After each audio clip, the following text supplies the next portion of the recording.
where the action is.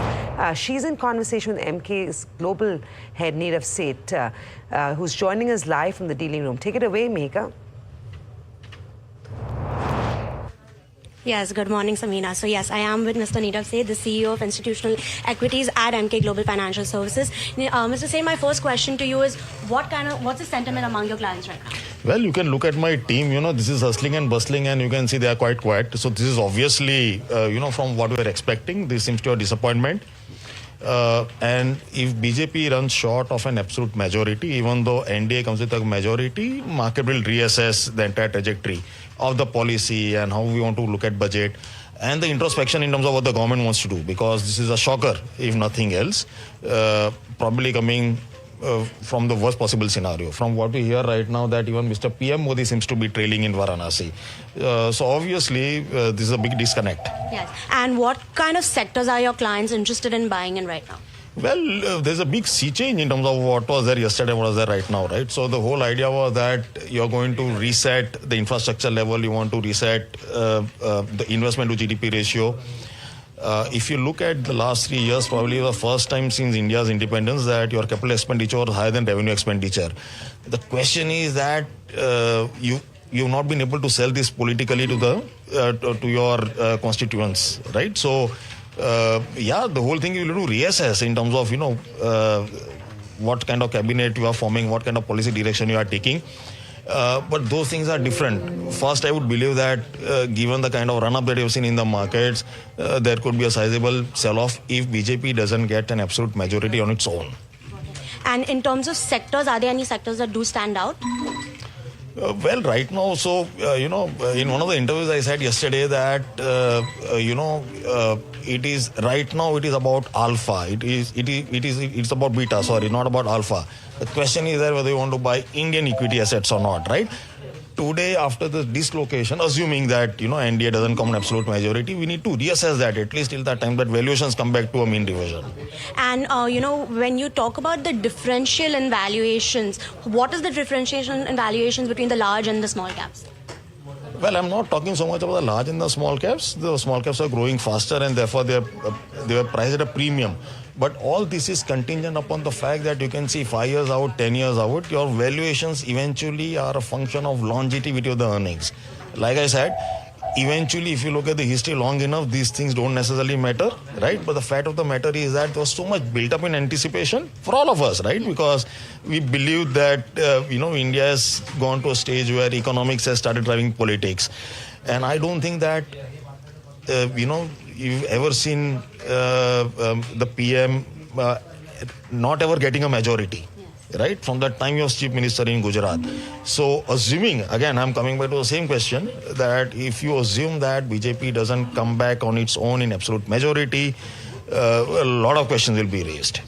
And, so far we've seen FIIs selling, but given we have government stability and the FIIs do start coming in, do you expect more large funds towards the large caps? Yeah, that was our expectation. So assuming that, you don't have any change in political establishment and the story continues, then I was forcing a very, very strong surge in FII inflows. Okay. And given a scenario that we do see government continuity, what are your top sectors that you would like to stay invested to or buy into right now? Well, it now depends upon whether you're coming back to power and are you coming back to power with a reasonable majority, right? So I'm saying anything above 300 is only of academic interest. I don't care about it.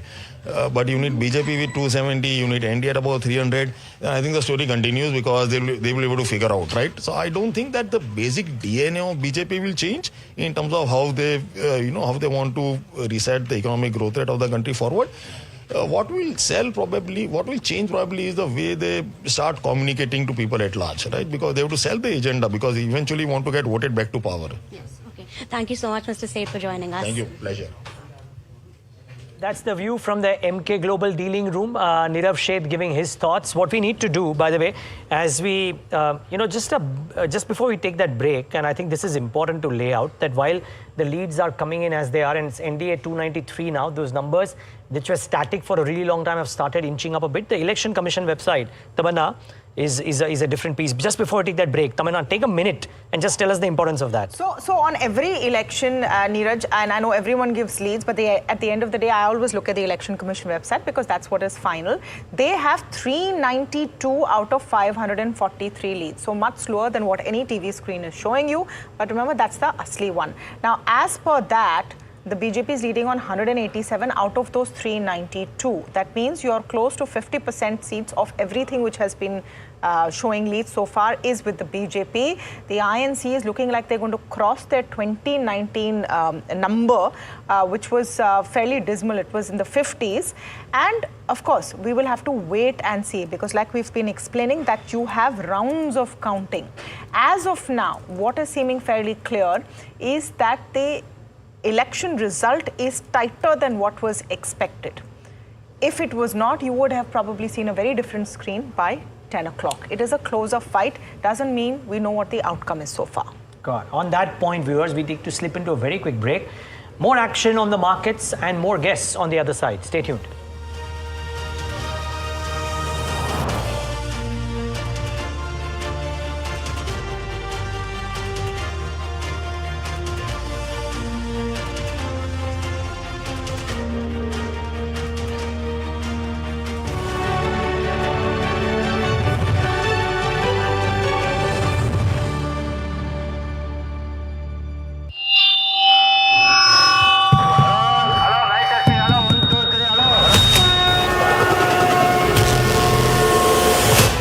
साल में जो हुआ वो तो सिर्फ trailer है, trailer. Congress party की सरकार साल का 1 लाख रुपया बैंक अकाउंट में डाल देगी।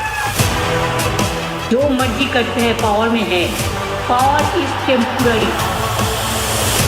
सबसे बड़ी कोई देशभक्ति का काम हो सकता है तो 2024 में इनको हटाओ।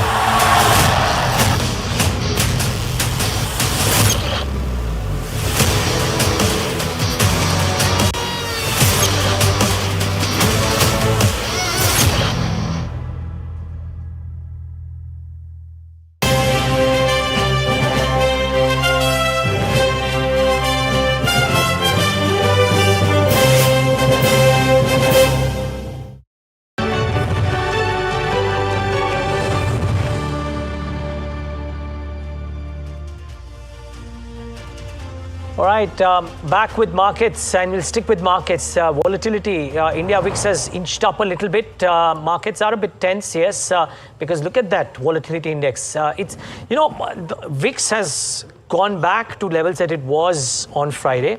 Markets have gone back to the levels that were there on Friday. Monday almost seems like a distant memory for now. Let's see if that gets recouped, because remember, as we've been saying, as per the Election Commission website, the numbers, they're going a bit slow. They're very different than what the leads as of now being shown, even on our website, or even on our screen, by the way. As we speak, sorry, by the 297. I wouldn't say they were very different, Neeraj. Let me just come in there. I wouldn't say they're very different in the sense they're, of course, 297 to 194, so slower, yeah. Yeah, they're slower, but in terms of directionally, does it mean that what we're showing on our screens is Not incorrect? at all. Not at all. Not at all. It's showing a closer fight than was expected. Exactly, yep. Okay, let's get in one more view from somebody who's been very constructive in India. Trin Nugent, Senior Economist of Emerging Asia at Natixis, joins us. Trin, great having you. Thanks for taking the time out. I've seen your pinned tweet, Trin, wherein you spoke about what a Modi 3.0 could mean for India from a global FII perspective. Seems that that is going to happen, albeit with a lower majority, maybe, as things stand right now. Does that make you less constructive, or you stay as constructive as you have been on India? No, absolutely not at all. I think that Modi set himself a pretty high bar. I think if he reaches even in 2019 level, it's still quite significant, right? So the disappointment is that everyone had a very strong bar to what the outcome would be. I think what it does show is that there's still work to be done. He's made a lot of progress in cleaning up the balance sheets. But the next step, the Modi 3.0, is really about broadening now that growth, right? He's done a great job of cleaning up bank sector balance sheets, the fiscal balance sheets in terms of the quality of the spending to do more capex on infrastructure, on diversifying energy supply, such as expansion of renewable as a share of total, and more importantly, reducing the negative aspects of subsidies and adding more of what's needed. Now, on the current account, it's also quite greatly improved, particularly because goods deficit declined quite substantially. But that decline of goods deficit also mirrors a weakness, right? It mirrors a weakness of the fact that corporate sector in India, up until very recently, have deleveraged, which means the investment cycle were on the downturn, which has an impact on jobs, right?